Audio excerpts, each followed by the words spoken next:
So tell us, Kelly, a little bit about how long Google search ads have been around. Yeah, so they're not new necessarily. That's to your point that everyone's probably interacted with them in some way or at least seen them. Been around since 2000, the turn of the new century. Now it was actually called Google AdWords originally, and then they rebranded not long ago, 2018. So now it's just called Google Ads. I still call them Google AdWords. I can't. Yeah. It's hard. I think it's still even in some of like the Google training things. So it's pretty recent, and I know they have it everywhere. So it's probably something difficult to update in every place. Yeah, you would think it'd be like find replace, but no. Yeah. Not. They have machine learning, but not that. Right. They're pretty advanced, but they can't figure that piece out. So that's a really long time. That's coming up, I think it started October of 2000. And so they're coming up on their, 20-year anniversary. Back then they started out with just 350 advertisers, but now they're well over 1 million, and, billions in advertising, probably. Lots of searches and all of that. So, as we mentioned at the top of the episode, Google Ads is a paid advertising platform, and it falls under pay-per-click, which is exactly what it sounds like. You pay when a user clicks or interacts, with your ad, or you can choose to pay for impression. So depending on, what your campaign objectives are, you can, change those things around. We say that so often. I sometimes wonder if people who are new to it hear, instead of pay per click, if they hear pay-per-click, like it's some kind of magical paper that you can tap. Or even that they hear paper-clip by accident. Mm-hmm. So it's this particular sort of area of marketing, I think, has the most jargon and the most, acronyms for things and abbreviations for things. So it's definitely, we could spend time just on the dictionary, the search engine marketing dictionary of what everything means. But we won't do that. And we will hopefully promise to describe if we use any lingo or jargon. Yeah, maybe we can share out a glossary. I know we're going to get into examples, but maybe I'll just to put something up on the screen real quick. Just, we were just talking about spices, and I just Googled it. And so just to show, like, if you Google spice store for some reason, based on my recent activity, they're going to these. But so what we're talking about is the kinds of ads that show up when you search for something. Mm-hmm. I was a little bit confused about that. And you can see that there's a whole bunch of them right there. Yeah, I think the thing, how we experience the search engine results page today is very different from, 20 years ago. The ads back then used to be on the right side of the search engine. I mean, the search engine results page looked completely different, but the ads were on the right side, and now they're either on the top or on the bottom. And then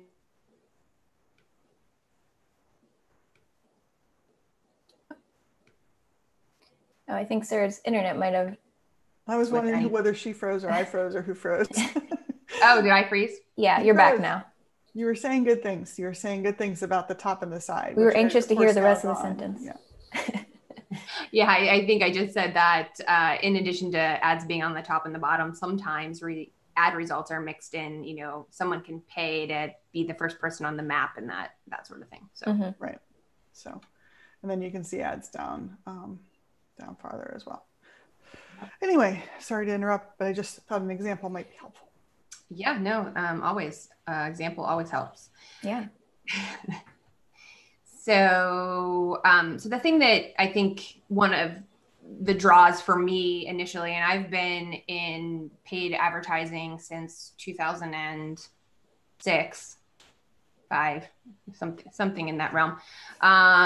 The thing that I love about it is that it's pay for performance, and there's very few things in our marketing world that can promise that. If you think about the ads you take out in a newspaper or a magazine, that is generally going to be more, it's going to drive brand awareness versus leads, and might actually generate leads, but you won't know necessarily unless you have a custom phone number or a custom URL that you're using in that ad. So I just love digital advertising for the trackableness of it, but specifically the pay-per-click for the performance-based, lead gen. Sure. Yeah, I agree. And I think in terms of being marketers that rely on numbers and for calculating ROI and knowing whether something is worth including in your marketing mix, digital advertising lets us track and report on that. That's right. That's right. I will note too that while we're, specifically today talking about Google search ads, they also have a display network, which, as it sounds, it's more of a visual ad with a photo or your logo or something of visual content. And you can also show video ads over on YouTube. So there are different types of campaigns that you can run within Google Ads. And we're just talking about the search portion today. And people have seen those ads in different places. And folks, if you've ever seen like ad choices on the corner of an ad, that'll typically be a Google ad. And you can click on that to say, why is this ad being shown to me? Because I've seen it a million times, or whatever the reason is that they'll have some reason that's vague and kind of doesn't help you, but it makes you feel better that they're at least trying. They don't want to reveal their secret sauce too much. No. Right. No, definitely not. So Kelly, as you're working with different clients, why would you want to suggest search advertising for them most of the time? Yeah, it's a question that we get when we, of course, recommend it to a client, especially if it's the first time that they're dipping their toe in the water with this. But it's great for a couple of reasons. Mainly, you can appear on the search engine results page, the SERP, which we can shorten it to, if that saves us some time. You can appear at the moment that someone is searching to buy your product or inquire about your school or whatever your service or product might be. That in-market audience, you can get your ad in front of them and kind of control that experience a little bit more. But it's also something that you can tailor the budget and the objective to whatever the goals are of your organization. So it's not something where with some advertising, there's a minimum spend, right, for maybe billboard or TV advertising. With this, you can tailor it to whatever your abilities are in your budget, which is really great. Yeah, the flexibility there for, especially like you said, with those newer clients that are new to this advertising mode, they want to test it out and see if it's going to work. And we're totally all for that testing and that experimenting and trying to get it right and, figuring out what a future budget would be based on the test experiment and all of that good stuff. So, but yeah, I think still, because it is, even though we're saying it's been around for 20 years, it's new to a lot of clients and they've not done, these types of campaigns before. We often, hear them ask us, well, like, will this work? Is it really going to be effective for my business? What sorts of responses do you find yourself giving to clients when they ask that question? Yeah, so of course we look to our previous campaigns to see, the numbers from that, the results from that. But depending on the industry, we may or may not have like a statistically significant example. So we look to the industry reports as well. So HubSpot is one, and then Google itself, which we understand they might be biased towards themselves. So we take that into consideration, but they have a vast amount of data to rely on. So HubSpot, for those of you that may not know it, is a CRM software, as I know it, that we have a couple clients that utilize it. I think it's used for inbound marketing as well. It has a couple functions within it. But according to HubSpot, the click-through rate, meaning the rate at which people are clicking from the ad to your website or whatever the landing page may be, is about 8%, which is pretty good. We've even seen it higher with some of our clients, closer to 12 or 14%. And as far as, I think there was a statistic out there about people that are that true in-market segment, people that really are ready to make that purchase or fill out your inquiry form, something like, where is it? 65% of them, 65% of them end up clicking on the paid ad. So there is an advantage to saying, I want this to be the first thing on the results page because I know they're looking for this and I have what they need. And Google has deemed it relevant enough to show it. Right. So I think about that in-market segment as like literally like the person who is in your physical store as opposed to the person driving by outside. Like the person driving by outside, you have your signs and your windows and like, hey, buy from me, buy from me. And that has a lower response rate, if you will. But somebody who has taken the trouble to park and walk in your door, you know, they're worth a lot more of your energy because they've already kind of self-selected into the situation. And so Google is saying these people who are searching are clearly more likely to buy from you than somebody who's just, you know, reading a magazine or something. Right. And you can tell sometimes by just simply what the search term is. If it's like a question base or they're really just researching what a term means, they're probably not ready to purchase yet, right? Or convert, as we call it. But if it's something very specific or you're something pricing, those are your, you know, that's where those are the kinds of terms you want to bid on if you have a lead generation campaign. Mm-hmm.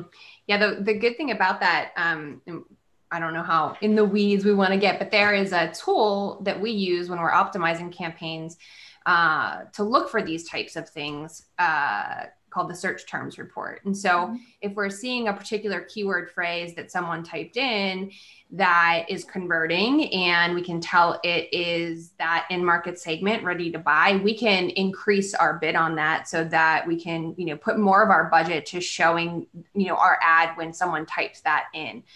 So you get a lot of, as you know, Kelly was saying earlier, a lot of data from Google when you're running these campaigns to really, you don't just, you know, launch a campaign and then, you know, just wait for payday. Like you know, there's just a lot you need to do to continue to make it work and make it work well.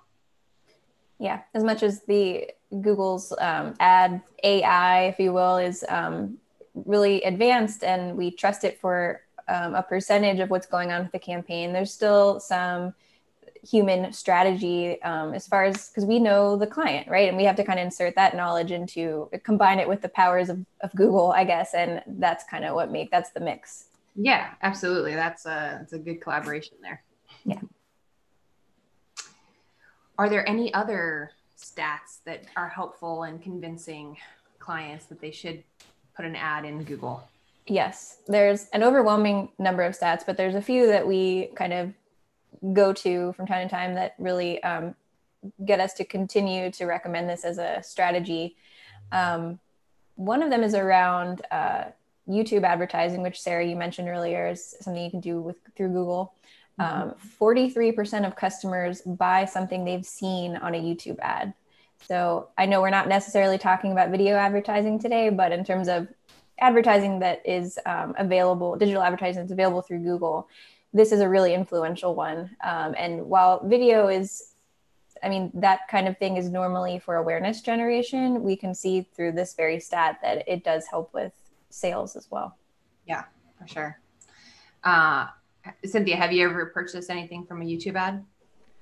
I have definitely, the one that comes first to mind, and I'm sorry that it does, is that the poof spray away, the one with the fancy British lady on the toilet. Is it Currie? Yeah, she has made a fortune with that, and I think it's largely because the ads were so funny. Yeah, humor sells. Yeah, it seemed that she got the internet, like she understood internet humor, or whoever created it, and really played into that with that video. The thing, though, that I think I'm most susceptible to is food oriented things, and again, food just kind of comes across really well on video. Yeah, if they had smell-o-vision, I'm sure it'd be even better. For sure. What about you guys? Can you think of anything that really was particularly memorable in a video ad? Yes, I'm trying to remember if it was on YouTube or not, but regardless, it was a video ad. It may have been on Instagram, but it was for like I get a lot of advertising for reusable products. I must have bought something eco-friendly once or twice, and now I live in this eco-friendly advertising universe on my feed. And it was for like a reusable face wash utensil. And I bought it like the first time I saw it. So it worked on me, and I'm a marketer. So I know. I'm always like, I buy something from an ad, any kind of ad. I'm like, they got me. I know. I'm in the club and they got me. I think the people who think they're not susceptible to advertising are actually maybe undermining themselves, that they're more susceptible, because everybody is, from research we know.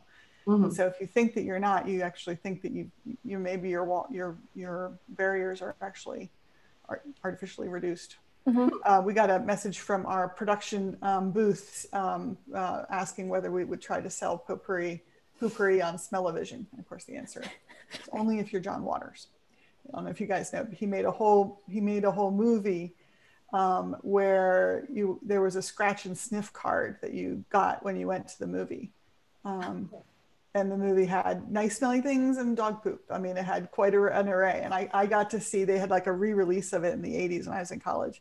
And I got to go to it. So I think John Waters would want to sell potpourri on. Sounds like it. Sounds like scratch and sniff card somehow. To John Waters.